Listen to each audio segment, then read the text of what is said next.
What you see here is $10,000 on the table. You can take this money as a loan, but I will charge you a little bit of interest rate. Like most people, you take the money and you go buy a nice car. But in 10 years, it's time to pay me back. And because of interest rates, now you owe me $20,000 and not 10. You will say, I don't have money to give you. And if you don't, I take your car and a piece of your house. This is how debt works. And after 3 years of traveling the world, I noticed that this is exactly what China is doing. For example, take the small island nation of Sri Lanka. This developing country needs money and China has a lot of it. So Sri Lanka took billions of dollars in Chinese loans. It was easy money just there to be taken.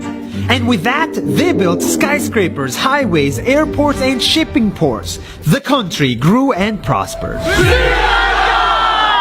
But few years later, this easy money came with interest rates, and Sri Lanka was so much in debt that it couldn't pay back China its money.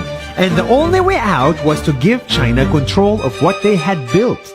In other words, Sri Lanka lost a piece of its home to China because of debt. This is the Chinese money trap. And it's a real thing I saw all over the world.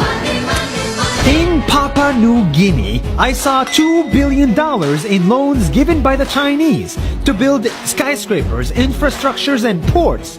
But there is no way this remote developing country can pay it back or its interest rate. And the only way out is to give China control of the country. In the Maldives, Pakistan, Malaysia, Laos, Kazakhstan, Mongolia, Egypt, Kenya, and South Africa, the same thing is happening, and many countries are struggling to pay back Chinese loans. If you look closely, all these infrastructure projects like highways, ports, and bridges connect to China through the sea or through the land to form something far bigger, far more powerful than just a bridge. A new Silk Road. The world is already made by China, and I think slowly it will be owned by China. Don't get me wrong, building bridges, ports, highways, and airports is a great thing for the people and the country, but they come at a very high cost. And when these countries can't pay back the loans, these countries will lose their homes. One thing my parents had taught me is that there's no such thing as a free lunch or a free ride. So if we're not careful with our money or other people's money, then we better start learning Chinese.